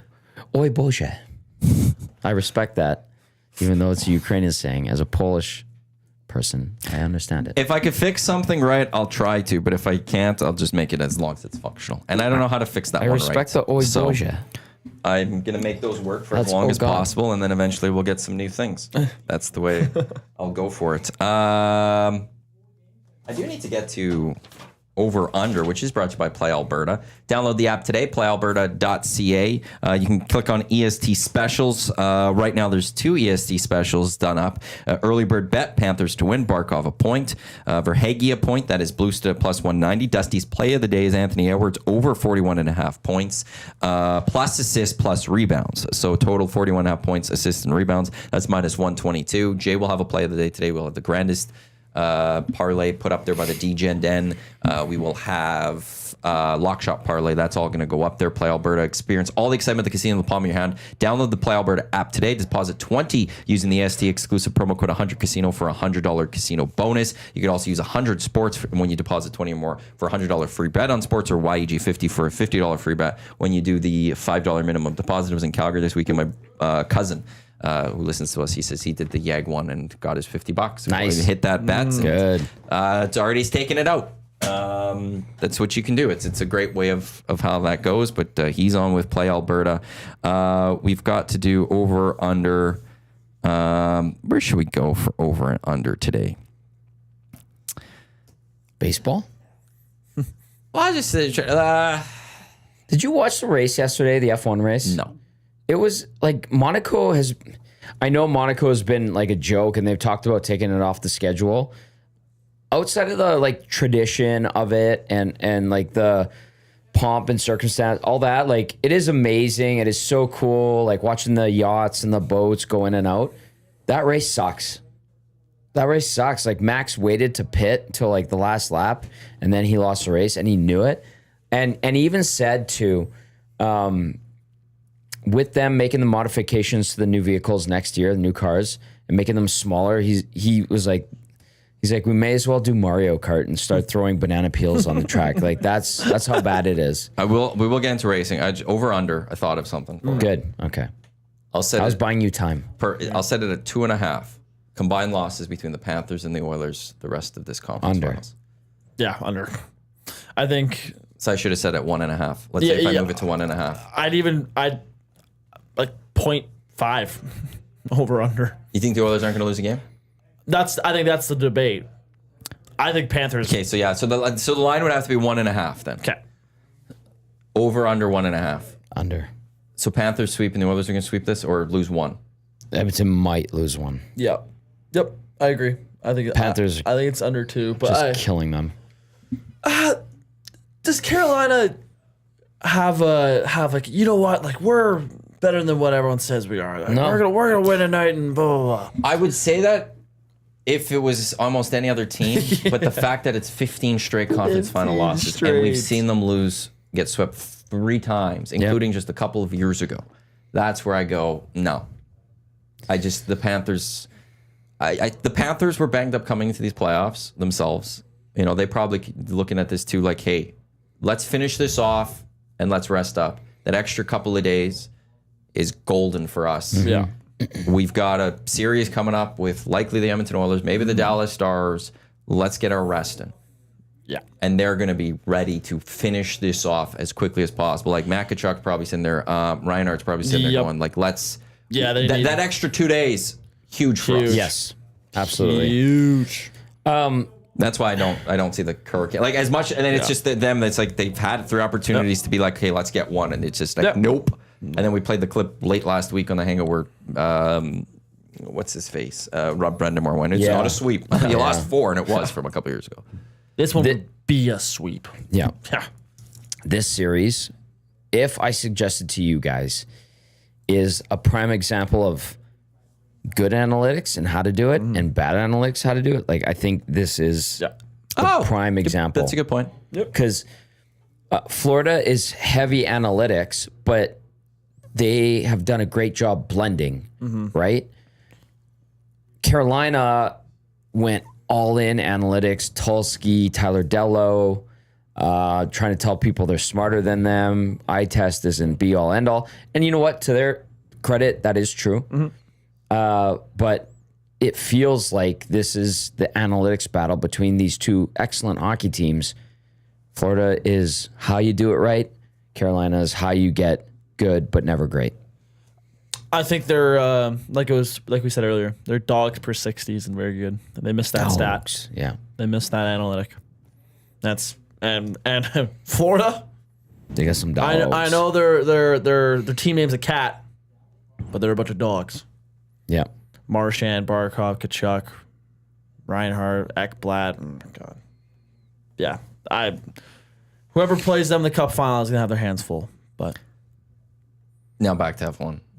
I will. Monaco's it's qualifying as the race. I think was it George Russell said they should just have 2 qualifying races. Yeah. Like Seriously. qualify then or something, and then another qualifying. Like that's it. The track's so tight. And that's where it's just like, I wouldn't want it to go away, but unless they fix this, I think it should go away in a sense because it is, it was a few years ago. Alonso I think he was high up in the standings and he didn't really push it and he just created a logjam behind him and it gave the people that were ahead of him a chance to just keep to zoom even more. And They were talking about that yesterday. Yeah, and That like, happened. so the one thing that some people have brought up is what if you go to 2, you have to do 2 pits. That might open up the race a little bit more. Yeah. Okay. But they need to figure out something. You physically cannot make the track bigger, can you? I don't think so because it is a street race. Yes. So you could actually go to Monaco and drive this track. Yep. Rent a car. Yeah, you could take a bike like Charles Leclerc does. And apparently Liam Lawson lives there now. It looks like an amazing place. Legitimately. It looks beautiful. But like the cars that were driving on those streets 80 years ago were go-karts compared to the freaking rockets that are on wheels right now. I get it. Max is as much of a crybaby as he is. He's right. Like, he's like, what are we gonna do? Turn this into Mario Kart? Like, we can't. There's nothing you can do. And unfortunately, as much as Max has a history and family lineage in the sport, he's kind of right. Like, you can't do anything with it, which sucks. Unless you like he said something like, unless you go to like Formula 2 cars who can barely pass on these streets, there's nothing that's going to change. what if they made a real life Mario Kart though? That's what I was saying. Like, That'd I be actually sick. I'm not upset about the idea of it. That'd be sick. throwing things at each other. Throwing a red shell. I'd like a star, please. I do know that Montreal's coming up soon. Yeah. It's very soon. Yeah. I read an article. It's a big race for the future of Montreal. The Why? race is great. People love the race. It's exciting. I guess last year, the logistics behind it was a disaster. There was a lot of crappy things that happened. It wasn't well run, Really? according to F1. That they need to extend. Like they have a race until like 2031 or something. But if they want to extend, they need a good race this year, logistically behind the scenes. Is it like, well, that's Gilles Villeneuve track, right? Mm-hmm. Is it on an island? It is, Yeah. Is that which what it is, I was? believe, sinking. Well, we have engineers who can figure that crap out. I think it's corroding or like eroding and stuff. I think Yeah. it's getting tighter. No, it wasn't because it was just the way they did some things, and then there was just I can't remember. I'll have to find the article. I'd have to send it to you. But I read something that they need to crush this one, or you might see the end of the F1 Grand Prix. Well, in this is Montreal. where Lawrence Stroll goes and talks to his friends that he has champagne with every weekend and be like, let's make sure Canada stays on the circuit. Let's go, Lawrence. Well, it's also Bell. Bell owns the race. Do they? Bell bought out the company or whatever it is that runs this race, and so they're in charge of that. Do we even say anything about that? Well, I'm free. I kind of am not. I can do whatever the hell I want. Yeah, okay. No, Figure it out. That's going to be. I don't want to see the end of the race. Like with the way F1 has boomed in North America, since it already was there. I don't want to see Canada lose its only Grand Prix race. Me neither. Like I feel like we should have a spot. So I really hope Montreal figures this out. And I don't think the answer is move to Toronto, move to Vancouver. No, It's not. Leave it in Montreal. Get it right. And if Figure it out. Montreal goes, there's no place to do it in Toronto. Yeah. Like you're not doing a street race. Well, in the Toronto. Indy F1's not coming. Yeah, the Indy's like They've got that yeah, one. no, yeah, whatever. I feel like IndyCar has fallen so far behind F1. Although apparently, and Hernan's into it, and it's way better to watch, entertainment wise. Yesterday was the 500, right? Oh, I got some breaking news from the Edmonton Elks. Lay it on us. They just announced this 9 minutes ago. Make it 50. Mandrusiak returns to the Double E. Good. A green and gold icon is coming home. Longtime equipment manager Dwayne Mandrusiak is returning to this club, marking his 50th season as he rejoins the organization in a joint community and historian role. Good. So Dwayne Mandrusiak will finally now get his 50th season with the club. He was inducted to the WWE Builders Wall of Honor last year at the Elks dinner that they had. But now they are definitely bringing him back for that 50th year so we can actually get number 50. Something that should have never happened was not letting him get 50. A right being wronged. A wrong being righted, sorry. A wrong being righted. I got that the opposite. Wrong being righted by the Edmonton Elks to start this season as Dwayne Mandrusiak returning to the Double E for a 50th season. Hopefully he's on the sideline for at least one game as an equipment manager. He's as a an good man. honorary equipment manager even. But congratulations to Dwayne Mandrusiak for that. Long time coming. Well deserved. Yes, I like that. I saw in the chat people were giving live updates about Dusty and Trev's Techmo game, and I go to Twitter and I just see YouTube Trev. I don't suck at many things, but Techmo Super Bowl, my God! Hashtag I suck. No, this one I will defend him on that one. Aren't you having a tough year? Well, I just had a couple losses. I still have my wins. I've beaten. Well, I destroyed Zach. That one wasn't even. Zach is like the whipping I got boy. to a point where it's like I also just wanted to then Even see, I know Zach sucks. Like I just wanted to see how many points I could get, but then at one point I was like, well, I got to stop running up this score because I was like at 50. Yeah. I could have probably got to 60.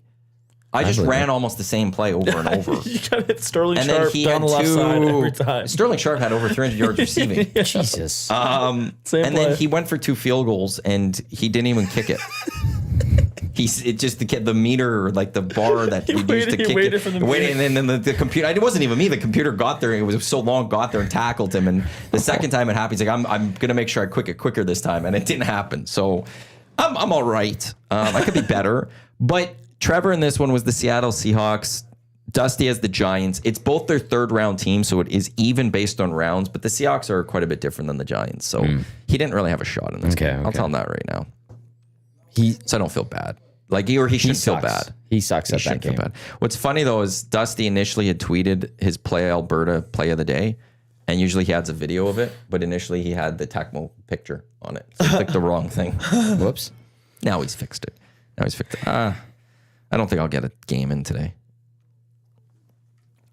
When Uke was here on Friday, it was humming. This building was humming. Yeah, it was packed. It was packed last Friday. Yeah, it was good. We got good vibes here. And then Hernan went with Uke on the boat on Saturday. Oh, did they get on the boat together? Yeah. Nice. They were smoking cigarettes.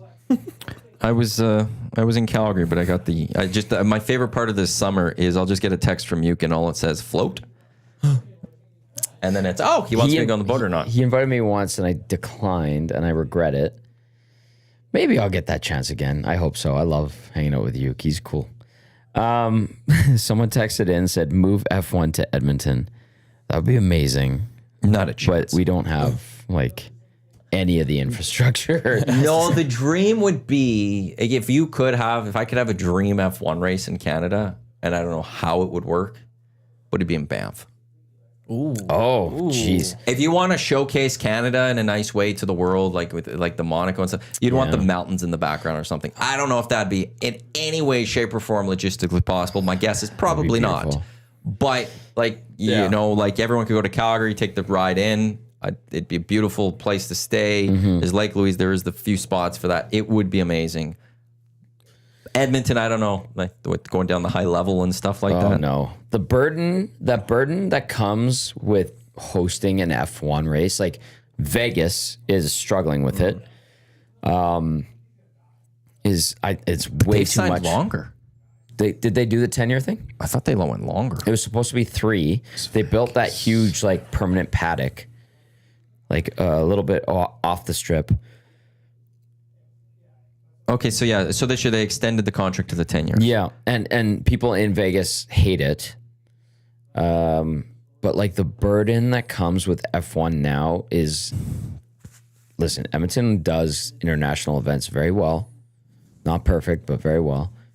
This would be too much. You'd have to repave the roads every year.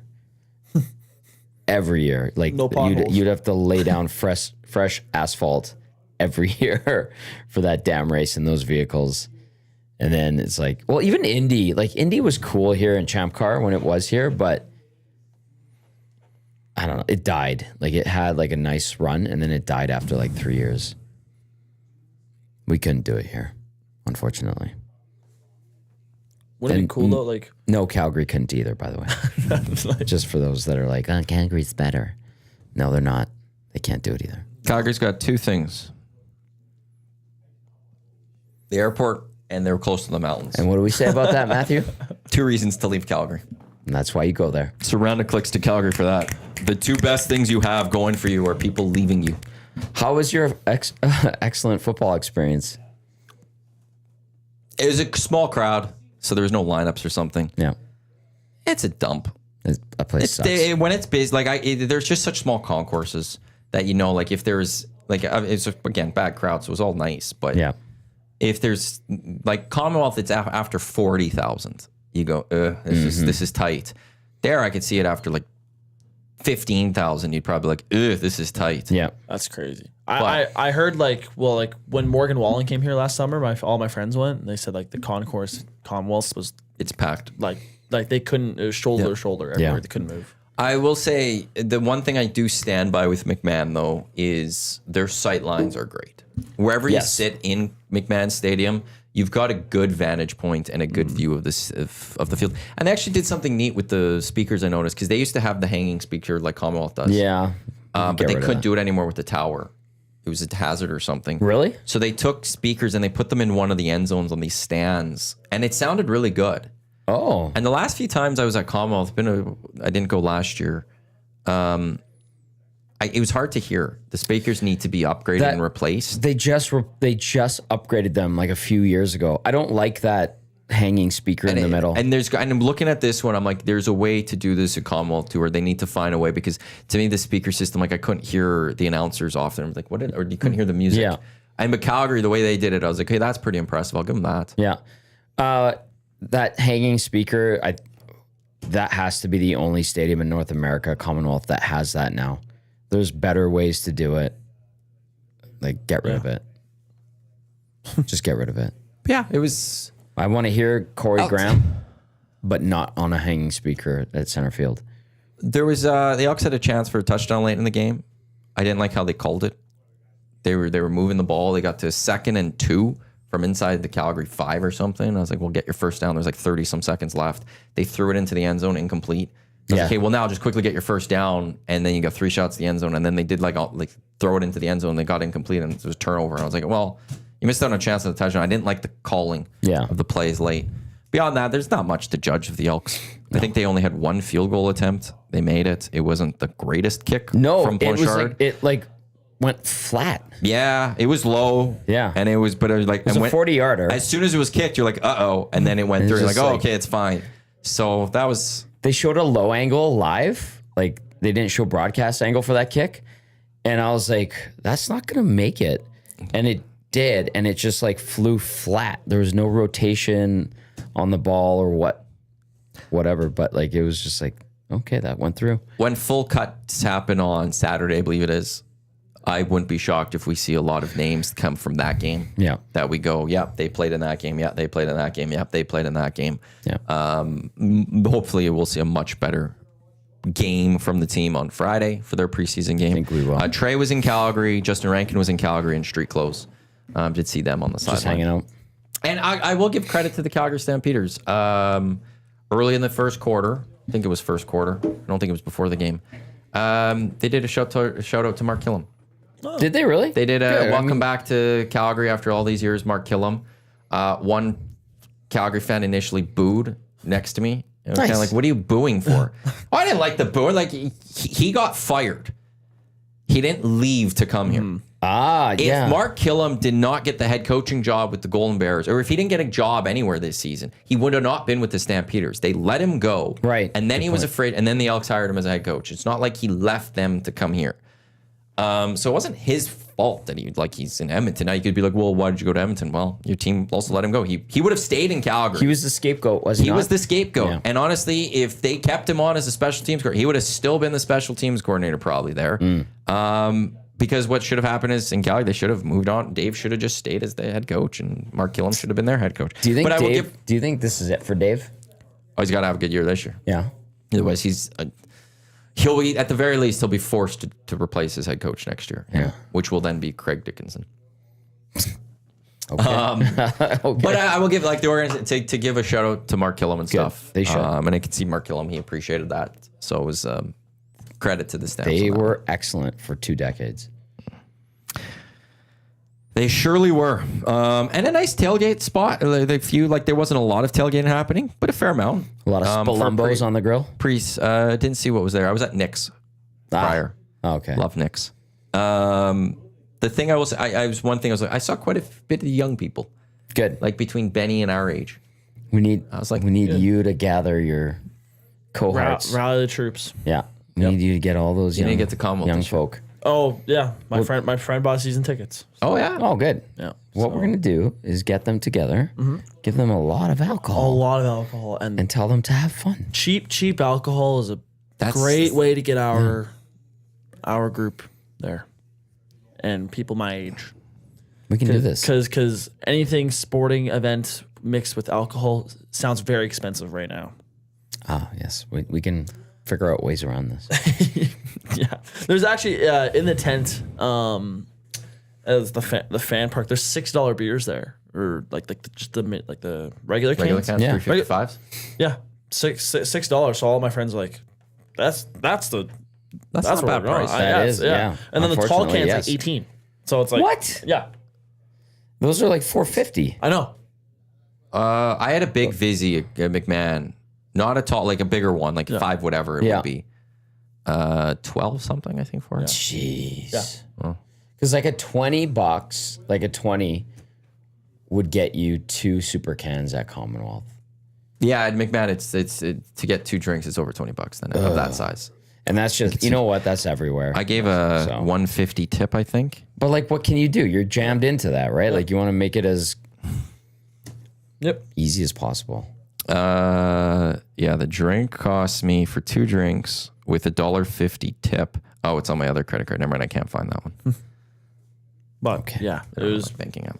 Yeah, so I don't know. A lot of guys were like $6 beers at the tent. That's if you're going downtown. That's the spot. Right? I will say, Moss Pit cleared out very efficiently yesterday. Credit to OEG, the security in the plaza and the district. It was a very lovely experience. Good. And they cleaned it up like right away too. Matinee game.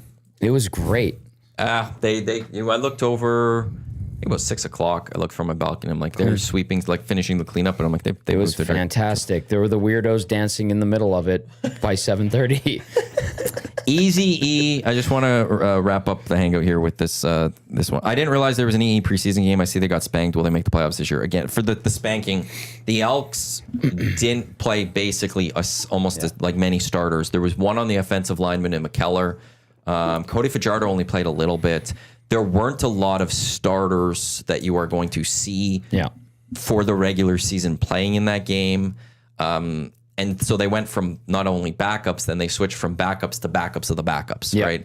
The Calgary Stampeders played their main players for, like VA, their starting quarterback for this year, played a quarter and a half almost. At one point, I'm like, I'm surprised he's still out there. They played a lot of their starters. So it was a starting CFL roster versus backups. And then as the Stamps went to backups, the Elks went to backups. So in preseason, you're always going to have that little discrepancy. Yeah, you can't so there was an issue with that. So they should make the playoffs this year. There's a lot of expectation. This team will be improved to make the playoffs this year. Part of this is we've said that in other years, so we'll have to wait and see. But Friday is... The Elks can't lose on Friday, but they should be taking on backups of BC by expectation. The Elks should be playing their starters, so we'll have a better idea of how they're gelling. But really, we won't know until June 7th when they take their first regular season game. It's football. Never take into account preseason football. Stamps dress 80-plus players. I think the Elks brought 70, something like that. Players? Yeah. Well, I'm not sure. I know they were saying the Stamps had 80 guys dressed, so you can't read into it. No. None of that.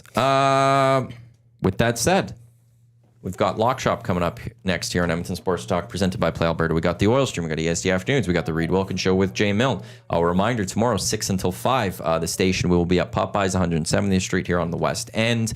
And then Tommy will be on location, GCLD's Oil Stream pregame show and postgame shows live from the Canadian Ice House and Ice District. As the Oilers will look for the big 3-1 series lead, hopefully taking a 3-1 series lead to Dallas later this week as they inch closer to a spot in the Stanley Cup Finals. Benny, excellent work today. Thank you. It's great having you here. Love the name of uninstalled. Uninstalled. I am a fan of those type of things and that arrogance and stuff. So I'm glad you haven't changed that. Thank you. On behalf of Tommy, Benny, I'm Matt. Thanks for tuning in to the EST Hangout presented by Sentinel Storage. We really appreciate it. Enjoy the rest of your day. As we said, Lock Shop coming up in just a few minutes. Don't go anywhere. Look at this. Let's go. There you go, right in front of the camera. First-time guest, long-time listener, fan of the original draft commissioner. Welcome to the EST Hangout presented by White Claw Hard Seltzer. The difference is clear. Matt Iwanyk, Tom Gazzola with here. Joining us today,